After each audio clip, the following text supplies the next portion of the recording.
This is a Looney Studios podcast.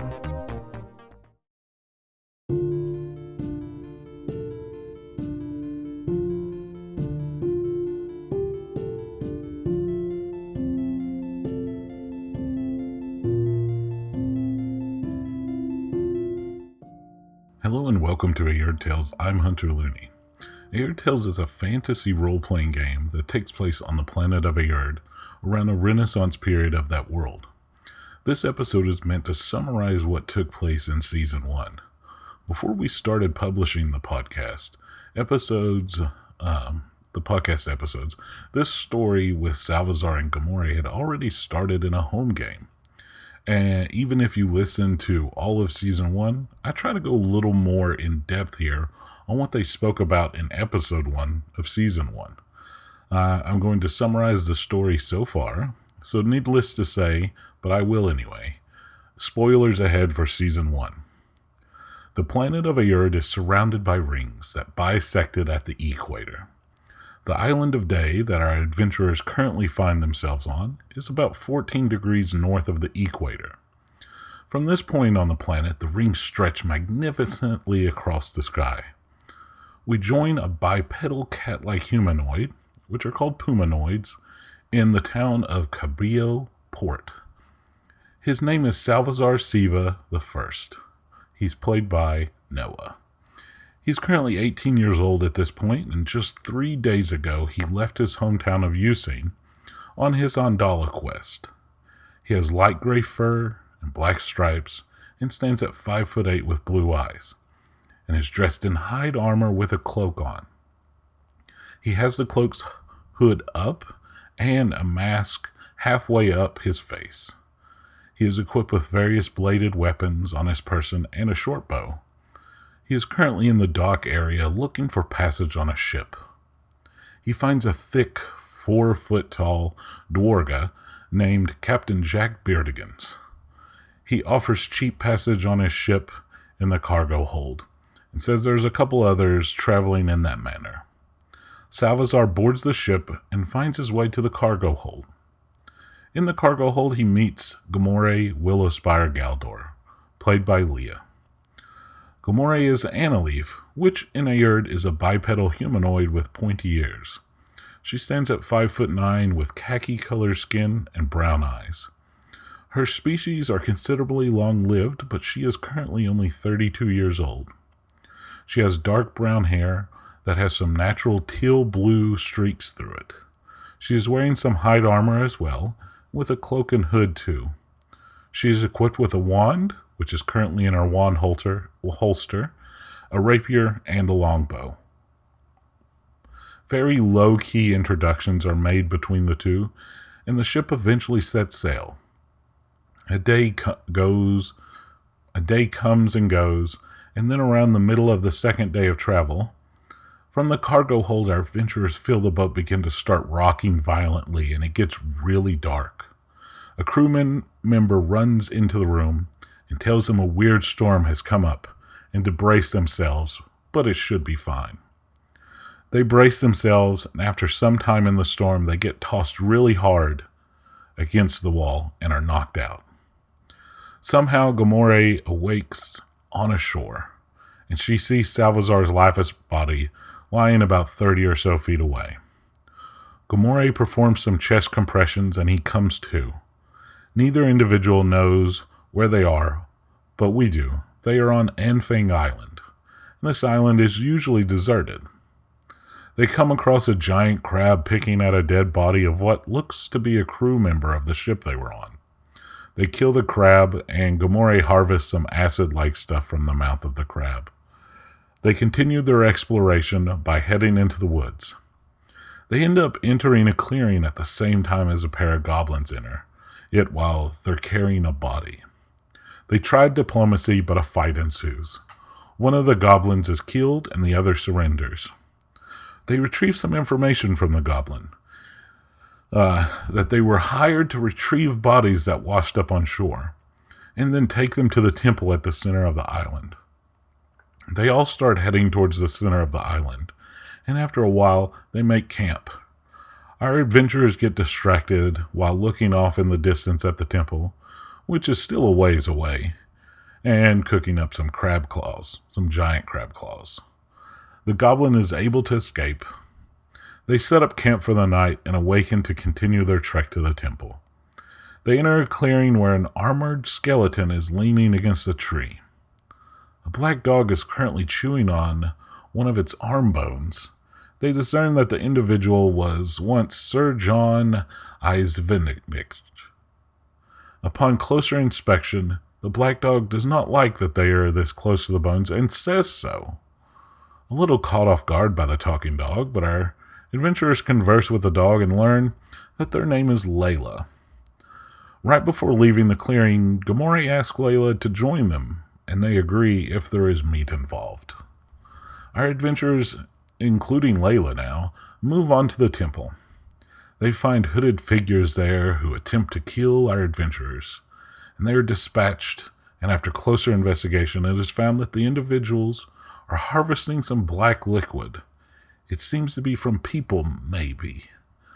Our group heads out of the temple and proceeds to the northeast, because they hear there is a small dock there.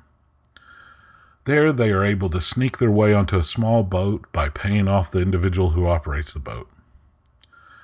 They eventually dock in King's Port. They rent a couple of rooms in a tavern and have an earnest conversation about whether to travel together.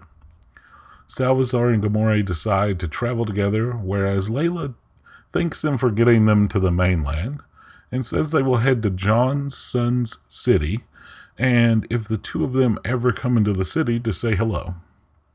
Layla leaves in the morning. Gamori and Salvazar head about town to get supplies. Salvazar buys a Magic 101 book to start learning some magic. He also gets to a weapons store to create him a prototype of a giant collapsible shuriken, and participates in a match at the Fighters Guild. They set out heading towards Bristles, but stop to have lunch in Blunttown. Upon arriving in Bristles, they find out that it is what is known as a twin town. Half of the town belongs to the Port Province that they've been traveling in, whereas the other half belongs to the country of Desmodon. Desmodon is ruled by two queens who are also vampires. On the Desmodon side of Bristles, they visit a pub that is run by a vampire named Dugo Cree. He asks if they would be interested in selling some of their blood. He uses a phlebotomy kit to extract the blood and pays them pretty good for it. He has two bits of information that he shares with them. One, his brother has gone missing. He last heard he was outside of the city of Desmodon, the old capital of this country, which is a day's ride north of here. The second is that the queens are visiting that city and have put out a message for strong adventurers that are interested, and I quote, are invited to the manor in the town so that they can have them for dinner. Initially put off by this, our adventurers still decide to head towards Desmodon. On the way between Bristles and Desmodon, they encounter some thieves on the road. They handily defeat them and send them on their way, to hopefully not try to steal again. They arrive in Desmodon and decide to approach the manor. They encounter Lynn Blesk, who is guarding the gate to the manor. Lynn Blesk is a electricity illuma, which is an elemental nymph. She stands at 6'2", and they will later find out that she is Princess Shay's bodyguard and friend. Her skin and hair are electric blue color with cracks and scars on her skin that glow a brighter white blue. Her species can usually fly, and they find out later that is the case for her. She is also dressed in a black sleeveless light armor with black pants, and she carries a sword and wand, both of which are sheathed and holstered. Lynn speaks with them and goes into the manor and returns and says dinner tonight will work. They explore the city and then meet back there for dinner. They sit down for dinner with Queen Zun Ali, Queen Akifa Ali, and Princess Shay Ali, and Lynn Blesk is there as well. The queens and the princess are all humans and are all vampires. Queen Akifa Ali is about 500 years old, has light sepia brown skin, and stands at 5'6". Queen Zun Ali is about 450 years old and has fair, tawny brown skin and stands at 5 feet tall. Princess Shea Ali has warm, sepia brown skin. She stands at 6 feet tall, and the right side of her head is shaved, with the rest having dark brown, almost black hair. She wears sleeveless light armor top with black and cobalt blue accents and black pants. And she has 2 different types of swords on her person, a wand and a small bag attached to her waist. The queens are dressed in nice but casual wear, which is a little relaxed considering they are the queens of this country. The queens ask of their adventurers, and it appears this is the purpose of those flyers: to get to listen to stories. And the reason they word it as "have you for dinner" is a joke for them and keeps away boring people too. Our group tells them about the island and what all happened. Shay's interest is piqued, so she offers them a job if they can complete her training dungeon. They accept, and the next morning they head there. They complete the dungeon, but while in it find Matatu Cree, brother of the pub owner, who had somehow made his way in here and had gotten trapped. They help him out and send him on his way. Shay asks if they'll work with her to travel through the United Provinces of Day to investigate if there are anyone else working to get whatever this black liquid is, inform others of what's happening, and help people along the way. They accept. They set off with her and Lynn to John's Sun City, which is located in the Port Province. Our adventurers make it to John's Sun City. A bunch of things happen. Salazar is given a letter by somebody from the Thieves Guild. They have a meeting with the leadership of the province and acquire a magic teacher for Salazar. The letter that Salazar receives says the following: "For Salazar Siva's eyes only. Shadows to you from Using. I hope this letter finds you well, and that your Ondala quest has provided many opportunities for assassination and thieving jobs. Remember that the Saka clan strictly prohibits the use of magic and working with others. Our clan only allows for our members to be assassins and thieves that work alone. We must work in the shadows. Remember our creed. Work in the shadows we must, to help mold a world that is just. We have made it our goal that no magic ruins our souls." Some of the Saka clan has been lost throughout the years on their Ondala quest of adulthood to the temptation of magic and companionship. The path of the Saka clan is vacillation. In just the last group to leave on their quest, remember that Mushak was lost to the temptations of the world. She began using magic and sought to be a hero.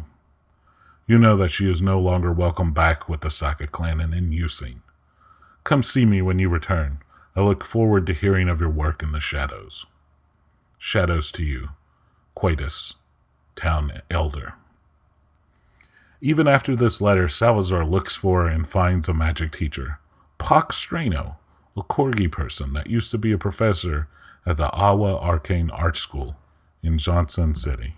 He says he'll teach Salazar magic for free, lodging, and food because he wants to travel and see other places. Shay says that she's arranged a meeting with the province's leadership, and they enter the castle to meet with the governess and 2 governors, Suha, Manuel, and Hasna, who are all married to one another and rule together. They say they are placing Layla in charge of the investigation around the Port Province. Apparently they know Layla, and with this province being looked into, they head towards the Vatten province. Luca is the first city on their way to Vatten. It is right on the edge of the Port Province, and Salazar decides to purchase a Firefox from the familiar store. He eventually names him Barnaby. They arrive in Amanzi. This town is located on the edge of the Vatten province, and also on the edge of a huge lake. Shay informs them that they'll need to book passage on a boat to get to Vatten, the city, which is the capital of this province. Before heading off, they stay in a tavern, and it appears to be celebrating the Alafa festival, which is a festival of love, but by doing a speed meeting event. The group is roped into participating. During the event, Salazar meets somebody from his hometown, Mushak Myong I. She speaks with him more after the event. She is caught off guard that he is traveling with others, but she appears to be doing so herself too. She takes time to talk with him and says, "If you ever plan on returning to our hometown and being greeted as a friend and not an exile, then I recommend that you stop using magic now. The further you use and learn magic, the more it ingrains upon your body. If you end up doing the purge magic ritual after learning and using a significant amount of magic, it could end up permanently hurting you or killing you. So continue on your path of magic or leave now for our hometown. They can forgive you for a little magic use. Either path you choose, when I see you again, I'll greet you as a friend. This is your choice." The group heads out the next morning, and they pay for passage upon a ferry driven by a Tikbalang named Dune. They arrive at an island city in this vast lake. This is the capital city, Vatten, of the Vatten province. Shay and Lynn go out to schedule a meeting with the governors, while the others tour the city. Salazar and Gamori look for information at the Mercenary Guild. There is a job to clear a dungeon in an underwater cave, and while in the guild, a knight of the Vatten Legion comes in, a merfolk named Omi Ika, whom they'll later find out used to be a famous bard who was called Omi Ika the Melancholy, that sang and played violin. Omi is looking to find someone as soon as possible to head to the nearby town of Ima. Someone close to her named Peste in the Vatten Legion was sent there, but they have not heard from them. Omi can't go now because of her work with the Legion, but wants somebody to check on her. Our adventurers don't immediately take the job. They meet back up with Shay at dinner. It will apparently be a while before they can meet with the governors of this province. So the next day, Shay, Lynn, Salazar, and Gamori head to the town of Ima, which is located in the swamp, while Pock stays in Vatten to explore and research. They dock near the swamp town of Ima, and it is unnervingly quiet. They stealthily approach the town and encounter a minotaur guarding the entrance. They approach this individual, and diplomacy does not work. Something is definitely up. They attack this individual and dispatch them, but before he rings a huge bell, Near this dead minotaur, they find a dead individual that matches the description of Peste. They move further into the city. It looks decimated, as if someone had attacked it. Our adventurers investigate and find some survivors. Lynn stays to protect them. Shay, Salazar, and Gamori further investigate to find that there are hooded individuals doing something akin to what the individuals were doing on the island. Two of those individuals end up escaping, but one of them changing their face to look like Salazar on the way out. Our crew secures the city, and they send Lynn to escort the survivors to Vatten. They take a rest and then do some hunting in the surrounding areas. They come across a pair of Swania binkies, which are huge 600-pound boars, and they also eat gold, the boars. After Lynn returns with a boat, they can return to Vatten. Upon returning to Vatten, a couple of things happen. They attend a wake for those lost at Ima, meet with the governors, and Omi fights Salazar at the Fighting Guild. The two married governors, Su, a male Selkie, and Biyaha, a male Encantados, speak with our group. They say they don't fully trust them to investigate stuff happening further. Give them a couple of days and they'll find somebody to accompany them through the province, but will also appoint somebody to conduct the research as well. One night, Salazar wants to make some coin and goes to the Fighting Guild, where he ends up fighting Omi, who has apparently just been fighting person after person. She is very sad about the loss of Peste and is trying to cope. The next day, Salazar and Gamori head to the underwater dungeon that is near Vatten. They clear the dungeon and find out that it is a prototype dungeon made by the Hopkinsville goblin named Albacho, and he plans on franchising dungeons on the island of Day as training and somewhat safe adventures. Our adventurers return to Vatten, and Omi and Gamori discuss Omi joining them on their adventures because she wants to leave Vatten. Salazar is a little reluctant because he lost to Omi in the fighting guild, but agrees. Later they find out that Omi is now assigned to travel with them as a liaison, but was denied release from the Vatten Legion. She is to report back any findings that they make. With that, it is agreed upon that Shay and Lynn will make their way through the northern part of the province investigating, while Puck, Omi, Barnaby, Salazar, and Gamori go through the southern part of the province. They then plan to meet up in the mining town of Kalju on the western border of the province. With that, the team splits up.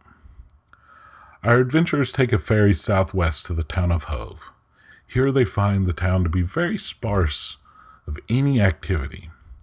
They eventually discover that it is because there is a shady underground working literally under the city, in what is called the Underhove. The Underhove is run by a 2'6" female gnome named Ayush Akala that knows Gamori from a summer she hung out with her. They participate in some fighting guild 2-on-2 fighting in an underground fighting pit, get some leads, and receive a job offer.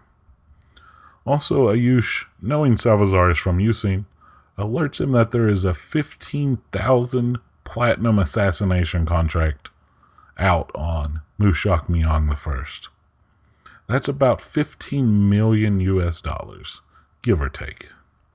Ayush also gives Gamori and Salazar a job to protect a mayoral candidate in Reba at a party, but the job is only for 2 people. Ayush secretly gives Salazar an additional job as well. With the job in Reba being only 2 people, the group splits up further. Puck, Barnaby, and Omi head southwest to Rosia to investigate, whereas Gamori and Salazar, with the chauffeur that Ayush assigned them, head west to Reba. They agree to meet up in Gaba. On their way to Reba, they encounter an enclosed wagon on the side of the road, with steps and a door, and there is a sign that says Hove Shack, no magic within, and no returns. On the outside of this enclosed wagon, there are various herbs and plants growing in various sized boxes and pots that hang off the side. Upon entering, they find Ina Lau, a 5'4" human with powder white skin, white and gray hair, dressed in all black. They proceed to purchase various magical items from the store. They arrive in Reba, and the chauffeur that Ayush had sent them states that they've been instructed to purchase them nice outfits for the mayoral candidate dinner party. And they proceed to get fancy clothes. They arrive at the party that night. This party has the 3 candidates running for mayor in the election that is held tomorrow. They are tasked with protecting one candidate, Bastian Jetson. They proceed to do so. What Gamori finds out later is that Salazar got a separate job to assassinate one of the other candidates, Abhay Tronfeldner, and framed the third candidate, Celia Singh. Salazar breaks off from the main party to track down Abya and the rest of the mansion that they are in, only to find that he's already been assassinated. So Salazar plants the evidence against Celia in the room and returns to the party. The party ends and they return to town. In the morning, Salazar receives a letter from the chauffeur, and on the way out of town drops by a pub to secretly get his earnings for that second job.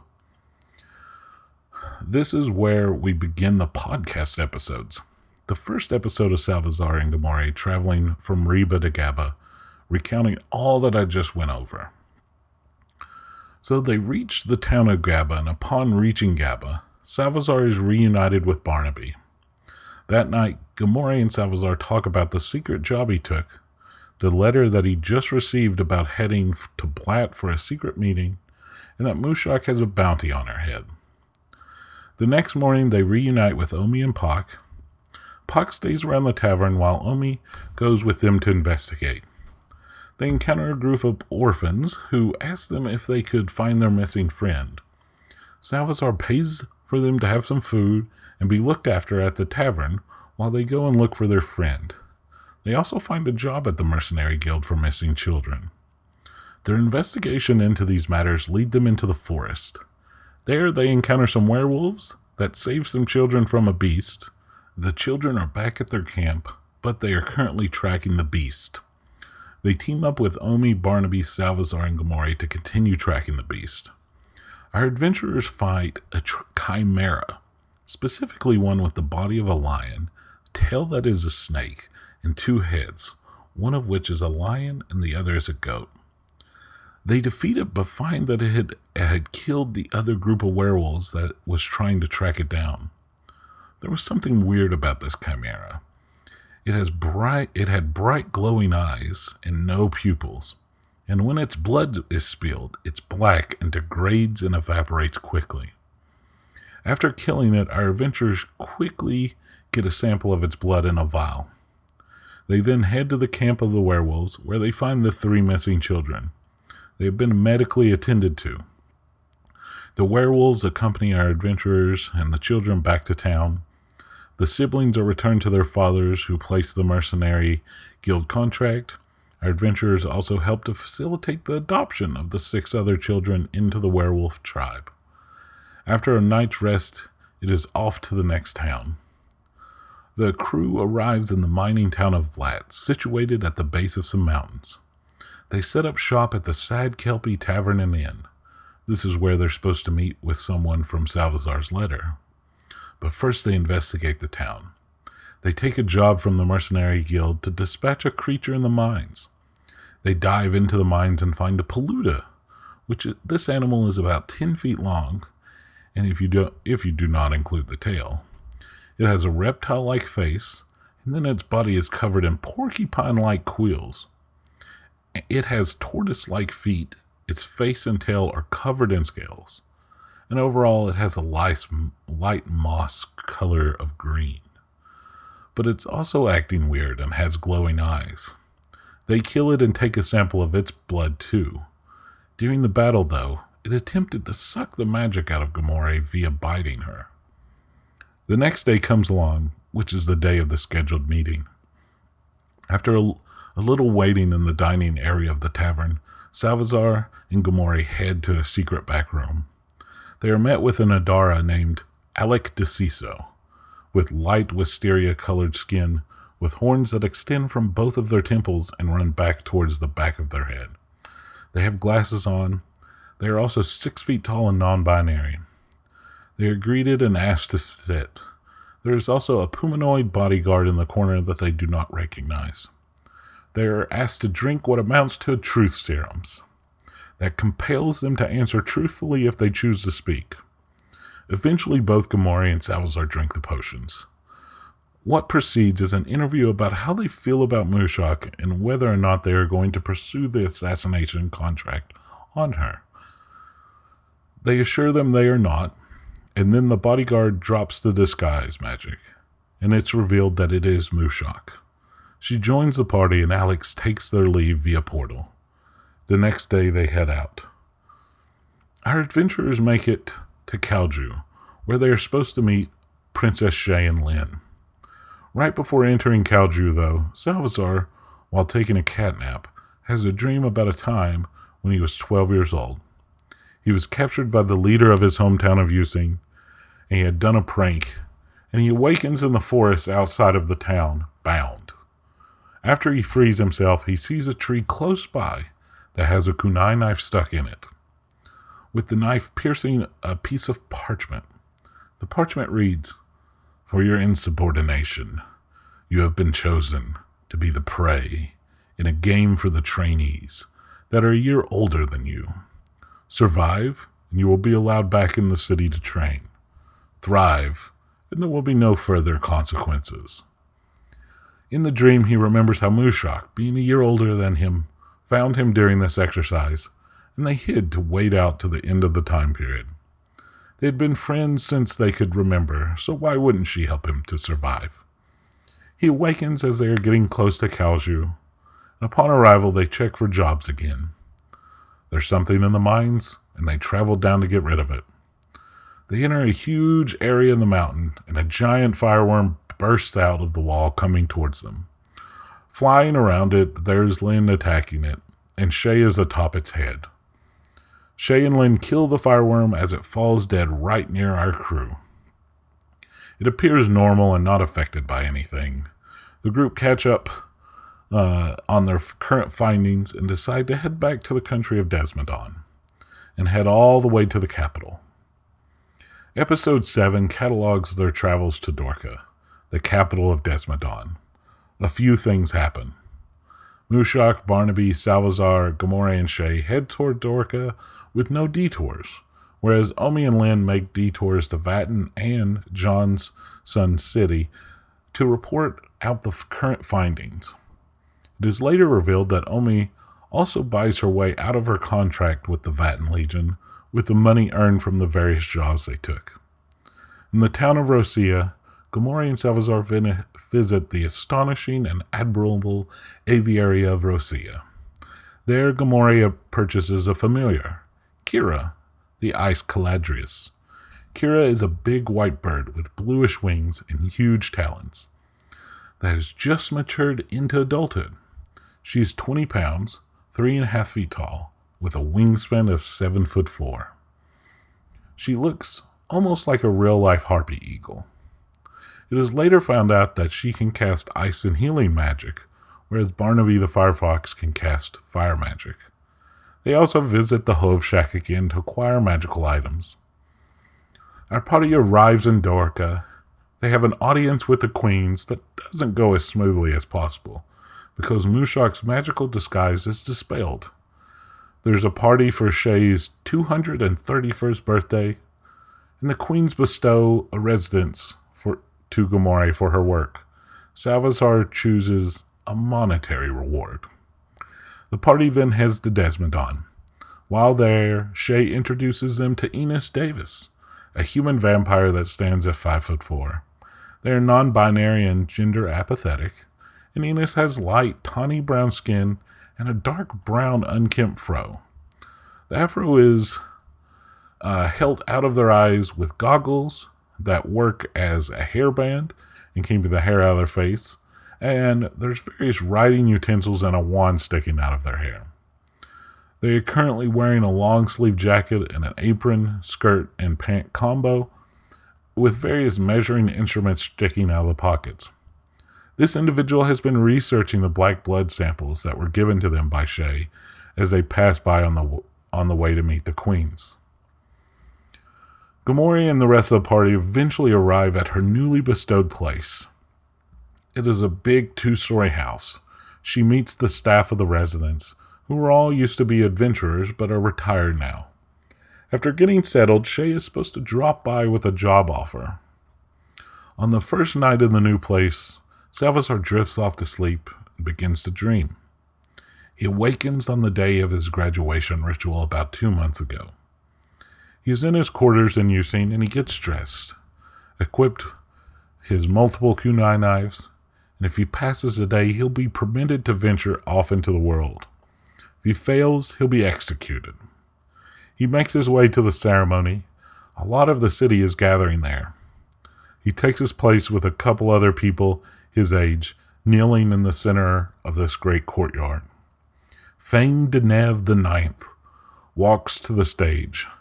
Fang is a huge, imposing white tiger humanoid called a panthera that stands on 2 legs and is about 6'10".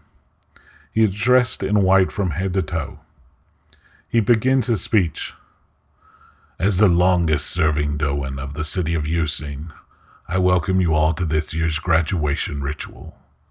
If our participants this year are successful, they will begin their Amdala quest out into the world. We value the ability to keep to the shadows and be unseen. This year, as it is every year, our participants must stay out of sight and complete an assassination contract on one of our own citizens here in our own town. Almost everyone in our city knows who our participants are. Everyone in our city are trained assassins and know that the graduation ritual is going on. So that only heightens how hard it will be for our participants to complete this contract. Only I know who the different contracts are on, and I have sealed these contracts, and no one has seen them. Our participants this year must complete these contracts within a week, or I will personally rid their weakness from this planet. Everyone is now dismissed. Darkness to you all. Salvazar is handed a sealed letter, and he feels the eyes of the Doan focusing on him. He opens the letter and awakens. That morning, Gomori awakens weeping. She hears Omi playing her violin out in the orchard, and she approaches her. Apparently her playing is affecting the individuals inside the house magically. Omi is mourning Paste, the individuals she had lost in Ima. She asks to stay here to work through some things while they go on their next missions. She also doesn't want to return to Vatten ever again. Shay eventually arrives and meets privately with Salvazar and Gomori. She says that she is the director of the Desmodon Special Forces, a secret organization that works both within the country of Desmodon and outside of it to further Desmodon's interests. She offers them a job as field agents, and they quickly accept.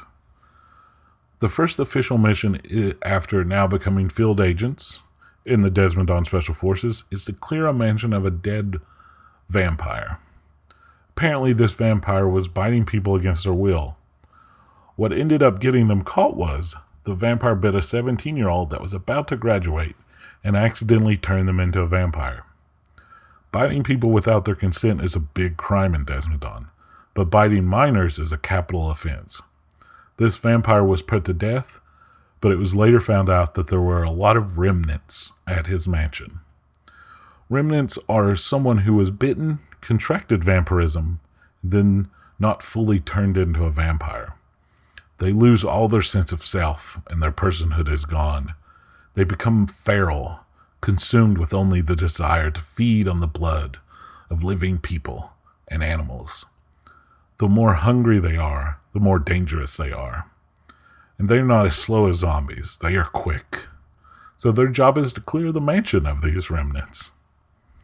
On the way to right outside of the city of Pali, where the mansion is, Salvazar is sleeping on the cart and has a dream.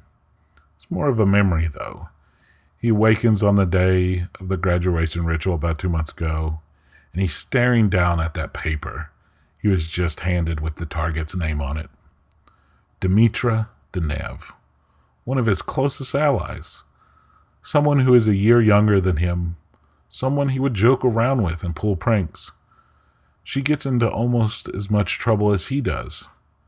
After that, he looks at the Doan of Yusing in the eyes, and the Doan smirks and exits the room. He grabs the paper and crumbles it into his hands. The Doan has exited the room, and he awakens. Our party eventually made it to the mansion, and they work to clear it. They come across some weird magic that they catalog as well. They also loot the mansion too. With that, they make their way back, and upon arriving back, they are informed that they will be participating in the Roxville Spring Games. Shay is intel that something may happen there. She wants them there so they can recount anything that happens firsthand. They are not to interfere, though. She doesn't want an international incident. Barnaby, Kira, Salvazar, and Gomori are assigned Peepo to accompany them to Roxville Spring Games and to teach them how to joust. Omi stays behind because she is seeing a therapist that specializes in dream magic to help people cope with loss. So they end up arriving in Roxville. They compete in the games, win some of them, and the prizes associated with winning. Then after the final ceremony concludes, the governor's luxury box appears to explode completely. They rush over, trying to heal anyone they can. After some investigation, after investigating a little bit, they eventually leave the city. They are unsure what happened completely. Not even time to rest after their trip back from Rocksville Spring Games, Salazar, Barnaby, Kira, and Gamori head to Quaid. Here they are to meet Merrill Coote, who is played by Leah's father Scott, and his familiar Mason the Razorback. Merrill is a Minotaur who has been undercover working at this underground familiar fighting ring. Salazar and Gamori are supposed to work in tandem with him to dismantle it. So Gamori ends up having Kira fight, and they win. They are invited into the back room where they take out the leader and his lieutenants. Merrill deftly has the place closed down by deception, and they call it a day. The party returns to Gamori's house after the mission, and a 6-inch fairy named Dunia Treewalker is waiting to ask Gamori if her people could move into the trees of her orchard.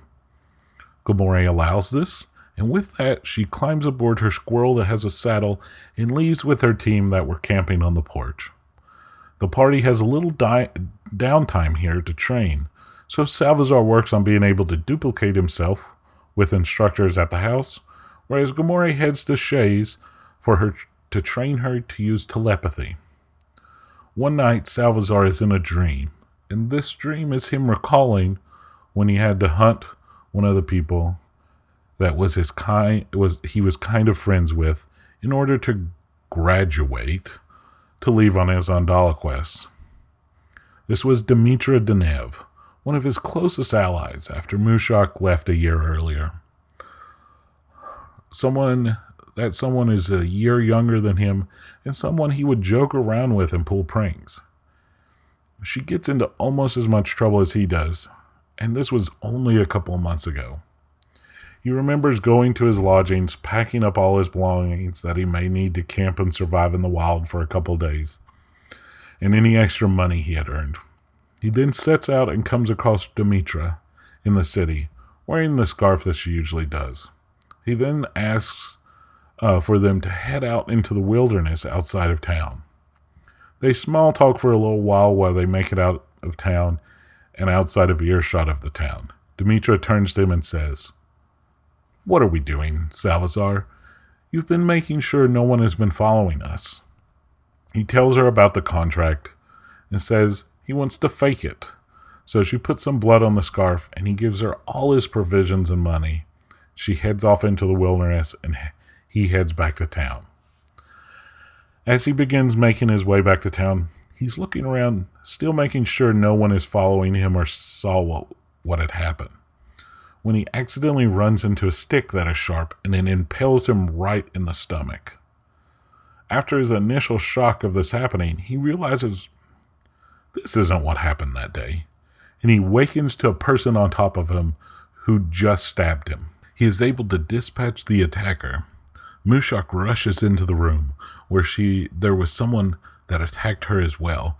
Apparently, there is an assassination contract on Salazar as well. Something must be done. They believe the Doan of Using to be the originator of the contracts, probably because of them using magic and associating with others. A couple of days have passed since the assassination incident, and our party has been staying in Shay's mansion, one of the safest locations in the country. Alec DeCiso, the associate that accompanied Mushak up until she joined the party, is set to arrive soon. Once Alec arrives, they discuss what is to happen now. It is decided that the party will try to overthrow the Doan of Using. Alec and the company, Aveen, they represent, offer to assist with this safely happening. This is in return for a percent of the profits of the mine that will be built there.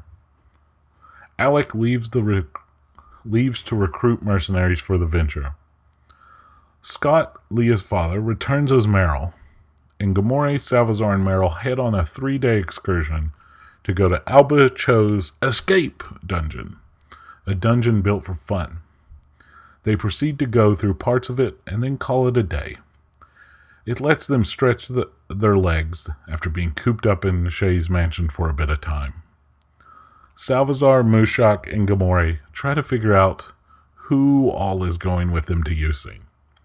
It is eventually decided that Mushak, Pak, Omi, Barnaby, Kira, Salvazar, and Gamori would go. Enos Davis, the scientist that is friends with Shay, offers her help via 2 experimental revive syringes that our crew is off. Then our crew is off to the port of Quaid to meet with Alec DeCiso and the mercenaries that they employed. On the way, they stop at the Hove Shack to get more magical items. Eventually, they make it to Quaid. There, they head to a warehouse where Alec introduces them to the 10 mercenaries that are split into 3 teams that will accompany them to Using. They then board a ship. Mushak, Barnaby, Pak, Omi, Salvazar, Kira, Gamori, and all their hired mercenaries are on a ship heading to Chatham Port, which is west of Using. I think I mistakenly said east in the episode. They do some preparations and planning upon the ship and arrive at the port. It is about a 3-day hike to the city, which is in a valley at the top of the mountain range. On their hike, they encounter some giant spiders, rock golems, some wolves, and a 5 or 6 year old pumanoid. This pumanoid is about 3'7", and her name is Ellie Cooley. She remembers Salvazar and asks if she can stab him. She was sent on a mission to get someone else's blood on the dagger that she was given. Salvazar gives her some blood and has her travel with him to Using. On the last night before arriving in Using, they all decide to stay in a mountain cave a couple of hours away from the city. A little before dawn, Salvazar awakens in the mountain cave that everyone is staying in. He sees that Ellie's skin is glowing somewhat, and he remembers that his skin used to do this as well. He wakes up some others, and they conclude that it is what is known as the brightening. This happens to individuals that could end up being especially adept at magic. Pak teaches Ellie a simple spell so that she should be good for now. They decide to hide Pak and Ellie somewhere on their way into town. Then the whole crew heads right into the center of town where the Doan is currently fighting in a courtyard. They issue a challenge, and the Doan agrees to battle both Salvazar and Mushak because he believes they are that weak. Mushak, Salvazar battle the Doan of Using to the death to decide who the next Doan will be. Gamori stays outside the Doan temple and finds that they have additional allies if things go badly. Mushak and Salvazar end up defeating the Doan, with Mushak ascending to be the next Doan. Mushak tries to offer space in the new Using province to any Panthera who wants to stay. Not many choose that option. All of Gamori and Salvazar's compatriots decide to stay in Using to try and help set it up for the immediate future. Gamori sticks around for a little while to help them too, and then returns to Desmodon. She has a nice dinner with Shay, and then decides to be turned into a vampire. That is the summary of the story so far. Let's take some time here at the end to go over some information. I want to invite everyone to visit patreon.com/Looney Studios. The link is in the description. There is a link there where anyone can submit a magical item that could appear in universe. You don't have to be a patron to participate. You can even participate anonymously if you want to. While you are there, take a couple of minutes to look at the Looney Studios Patreon. If you become a patron, you gain access to the podcast early, among other perks. Thank you all to all our current patrons. You help support Looney Studios and Aerde Tales. And Looney Studios can be found at looneystudios.com and at the social media platforms listed in the description. Please give a review on your favorite podcasting site, like, comment, and subscribe on YouTube, and submit magical items on our Patreon. The Looney family hopes that you have a wonderful day.